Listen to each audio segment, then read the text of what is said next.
Oh my god, I'm live. Hello. Hi everyone, welcome. This is actually my first live that I'm gonna interview a lovely woman in my community. I'm gonna first introduce myself. Just a moment so I can actually invite Maggie in here. Hello.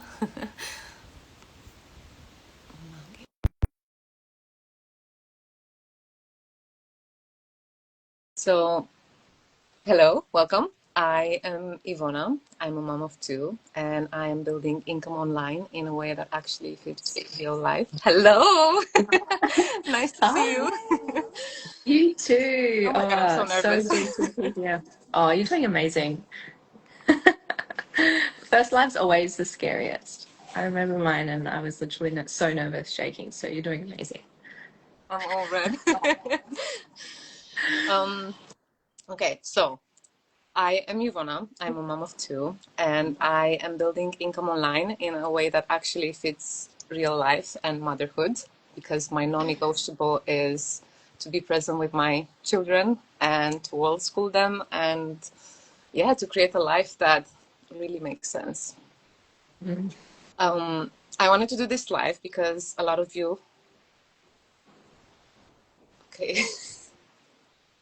okay, okay, my love, um, because a lot of you follow me here while probably quietly wondering if there's another way to work, um, something more flexible, something more aligned with your life, not rushing your kids out the door every single morning.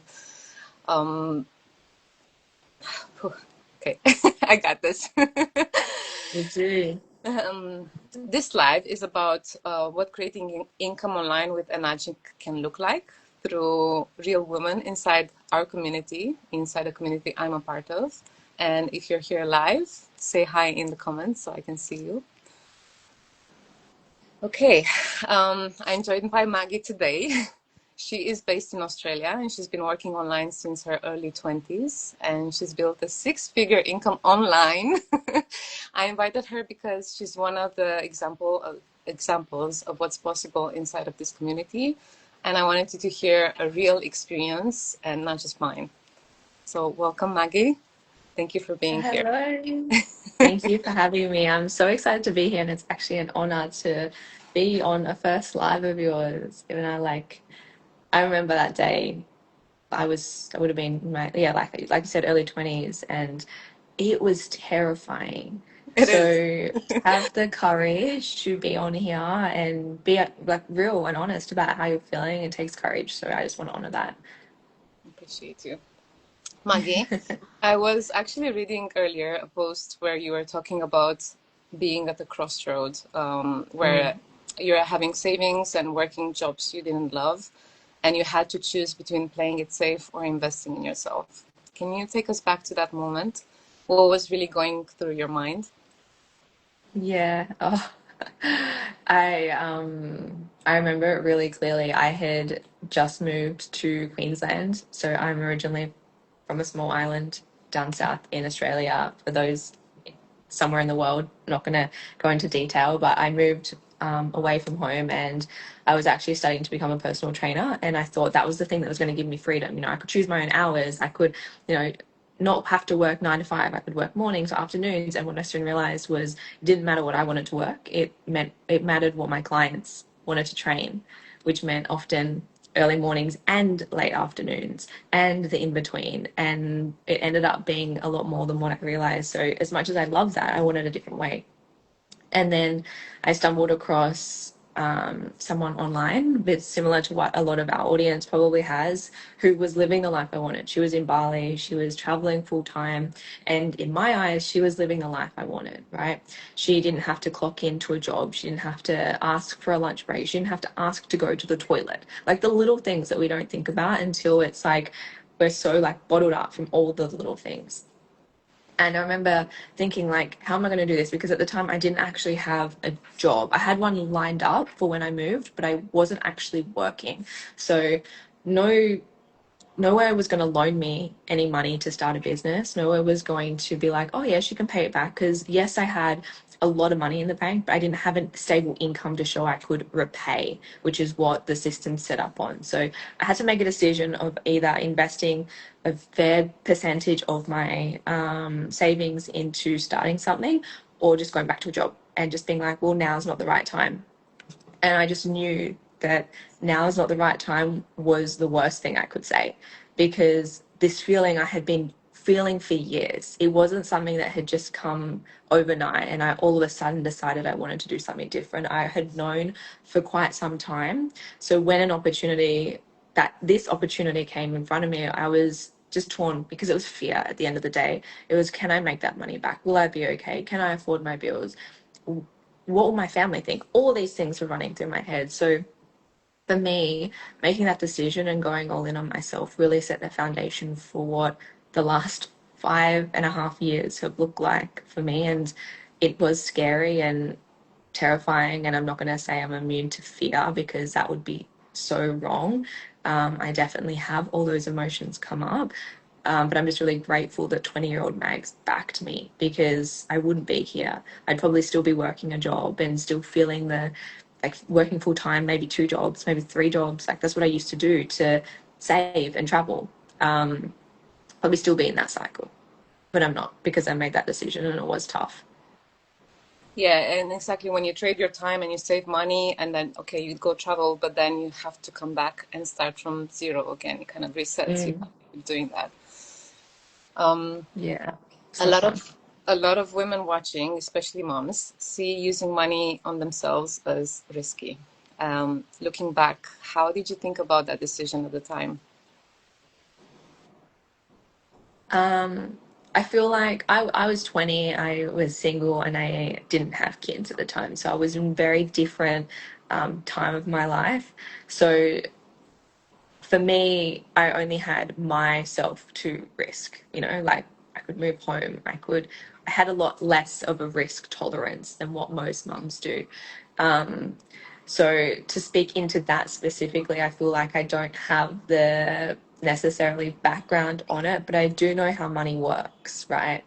And in order to receive more, we have to be willing to let go of it. The more we try and hold on to money, the more it's going to resist us. It's, if you think of it from a place of like, you've got cash flow, you've got I can't even say the word, liquidity. It's all like flowing words. It's to do with water.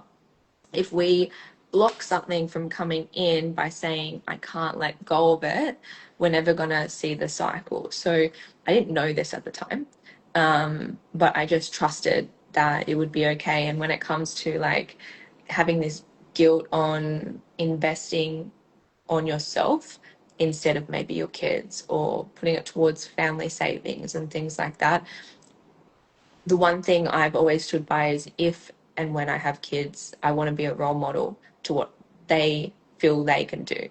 So if I was to look at it and go, well, I did have kids and I was witnessing my kids going through a similar thing to what I am now, I would hope that they would invest into themselves. Always, because we always want the best for our kids. So Yeah. we tend to, and I saw this in my parents, I saw this in my mum. Like, she always wants the best for me and my brother. And sometimes it's easy as a parent to go, well, I need to put their priorities first. But the number one thing I want to see from my parents is that they're putting themselves first, because it teaches me as their child how to treat myself. We're constantly learning from our parents. So although I've never been in that parental role, I can be on the other side of it and go, well, if I had seen my mum and dad invest into a business they wanted to grow, or to travel the world more, or whatever they really wanted to do growing up, or even after having us, that would have inspired me more to go and do the things, instead of doubting whether I'm capable, or doubting whether I should do it because I haven't seen it being done by anyone else. And just to finish this question is, I look at my auntie and uncle who, in my eyes, have this incredible life. I don't really know what happens behind the scenes, right? We never really know what's going on in someone's life. But I see them and I see the life they've created and the choices they make. And I really resonate with a lot of what they've done. And it inspired me to live a similar life through, reaching for high things and traveling and having the nice things in life that not everyone gets to have. So as a parent, I think as a parent, I think because I can't speak as a parent, but I think being a role model matters more. And if that means investing into yourself, and if that means, putting a little bit of risk into something more, it may be scary, but it's so possible. I actually want to add something to that because I am a mom. But what I notice in the decisions and risks that I took for myself, even when I haven't made money overnight. I'm not a millionaire yet, but I did take risks to start this business. I did take risks to world school already, my children. And coming from a childhood where I personally thought it was quite impossible, not impossible, but very hard to travel, coming from Romania, where people that were traveling were actually very rich and coming from very wealthy families, to now having a daughter that has been to 4 or 5 countries already, and she's so excited to keep going. She knows that this is possible. She doesn't even think about the how, right? So I think I completely resonate with what you're saying, and yeah. Yeah, that's true.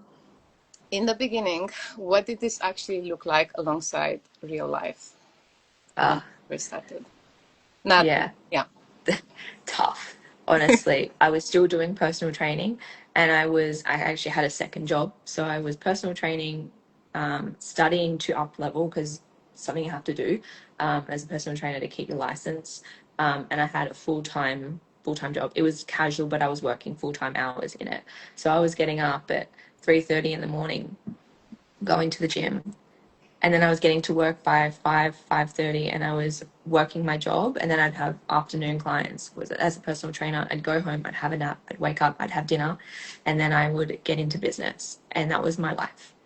And on my days off from my job, I'd be working on my business. I wouldn't do extensive 8, 12 hours. I would give myself rest because I understand the importance of that.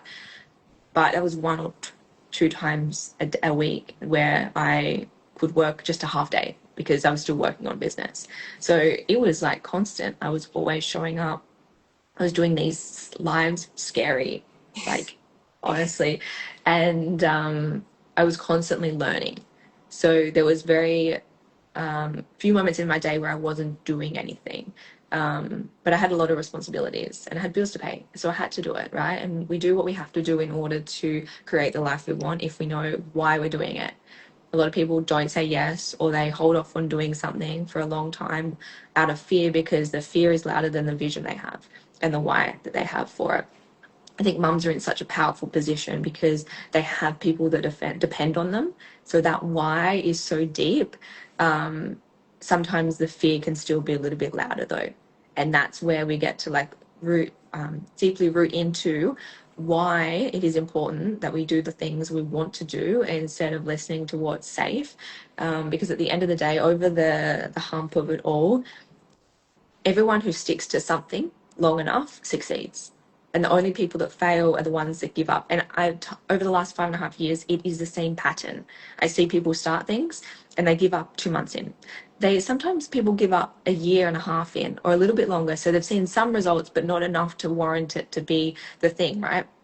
And then those people are walking along a path where someone's given up and the other person's kept going. And a few months later, they're making lots of money. Let's keep this compliant. Making lots of money. Mm-hmm. Okay. Like you have to keep going. The only way you fail is if you don't do something or you stop doing the thing. It's inevitable at the end of the day. No, I agree. If you think about all the big entrepreneurs, they all say that you have to be comfortable to go through discomfort. And discomfort means that you're going to have silent, like a lot of moments when you want to give up. But instead of giving up, you just move forward because you know that you 100%. have a vision and you have a goal and you're going to get there no matter what. Yeah, Mm-hmm. I agree. 100%. And you have to also accept that not everyone's going to back you. I think that's one Exactly. thing is I speak to a lot of people and they're like, oh, I need to speak to my mum or I need to speak to my partner before I can do this. And my biggest piece of advice is unless they are in the financial decision-making roles with you, do not speak to them. Not because they won't eventually back you, but because they'll project all their fear onto you. And that is the worst thing that can happen, because it'll be the thing that probably stops most people, is having someone else's opinion of a life that they've never willingly chose themselves hold you back. Finance is a different story.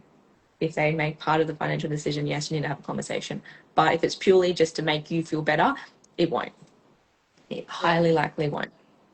And especially if you look at their life, do you actually want to live their life and take their advice? Just like you wouldn't go to a doctor and ask them about your car, right? You would go to Exactly. a car mechanics. Yeah. Yeah. In your post, you also said that many people reach out, but only a few actually follow through. Yeah. What do you think separates the women who say yes from the ones who stop halfway? A lot of, if we're talking from a women's perspective, Yeah. there's a few things. A lot of women are in financial situations where they rely on someone else. If we're looking from a legit, so that's logistical, and then there's like the internal. Logistically, a lot of women either aren't working because they're raising kids, so therefore they're relying on their husband, their partner, whoever, so they can't necessarily make the financial decision to invest.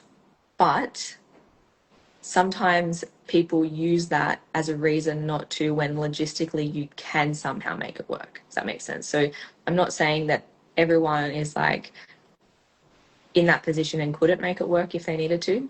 Nice, Tony. um, if I they think that, wanted it enough, oh, sorry. find a way. Had a notification.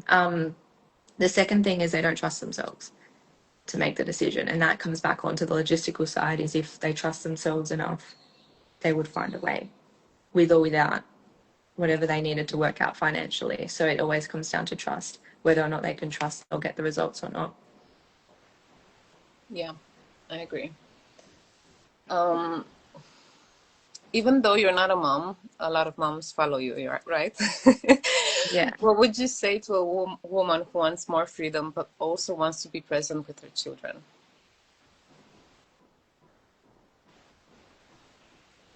Freedom's a long-term game in the sense of money and time. Okay. But you can still feel freedom without having either. The reason you feel it is because you're making choices towards a better future. So a lot of people don't feel free because they're making choices that are going to keep them stuck in the same pattern and the same cycle. So they can't see, it's like going through a tunnel and not being able to see the light at the end, right? It's they're going round and round in circles instead of moving out of the tunnel. So like freedom through your finances and time may not happen overnight. Investing into doing something online, building a business, whatever it is that you're working towards, but it's an eventual thing. But you can start feeling free simply by taking the steps now. So a lot of people see freedom as this long awaited thing that is like so far away that it's always out of reach. But if you can internally have your own compass that's like, well, I'm moving in the right direction. I'm already making better decisions. Instead of having to send my kids to daycare, I get to spend it at home. And even though, you know, some of that time I'm spending it on my phone or on the laptop or I'm on a call, I'm still with them. I'm still prioritizing them. Yeah. Okay. Like everyone's values are a little bit different on what motherhood gets to look like, whether you're pro childcare, not pro childcare, whether you're pro whatever, right? But as long as you're making decisions based on your values every day towards a life you want, freedom's not that far away. That's so true. I agree. And I know that I get to spend time on my phone, right? Because I have so many ideas and I want to put them out there to Yeah. build my business. And that means that sometimes I have my children next to me and I do wonder sometimes, like, is this like the right thing? Should I just put them in childcare? But I actually feel like, I still can always put the phone down if they need me. It's not like, you know, and they're still here. They can still access me anytime they need, and I still am there to watch them go through their milestones and give a cuddle. So I can Mm. actually build this around them and put the work on pause. So Mm. yeah, I Right. I love it. For me, this is works very well with my life. That's awesome. If someone is watching this feeling curious but unsure, what would you want her to know? It's a really good place to be curious. Not enough people are. So if you are feeling curious, there's no harm in reaching out and finding out information. Because sitting in a place of I'm curious but I'm not going to say anything is just saying naive to what could be. You're better off having a look into it and going, well, it's not for me, than going, what if? Because you don't know what you don't know. And curiosity is good. A lot of people think, oh, I shouldn't be. But it is, it's a really good place to be as long as you're following that curiosity and you're actually finding the information you need to make an educated decision. I always believe that it's best to regret what you've done rather than regret what you could have done, Mm, because at least you wow, learn the lesson, right? Yeah. 100%. I love that. I actually haven't heard that before. That's really great. Thank you so much, Maggie. I really appreciate you sharing um, your experience. For anyone watching this live or a replay, if something in this conversation resonated, the next step is not deciding anything. It's more like being curious, reach out, learn, and see if this actually aligns with your life. You Yeah. can comment freedom below or send me or Maggie a DM with the word freedom, and we'll walk you through the opportunity call or through the masterclass and answer any questions personally. Thank you so much. Amazing. I'm looking forward to it. Thanks for having me on, and hopefully we can do this again. You're Yes. great. Thank you. Thank you. Thank you so much. Have See a you wonderful soon. day, guys. You too. Bye. Bye.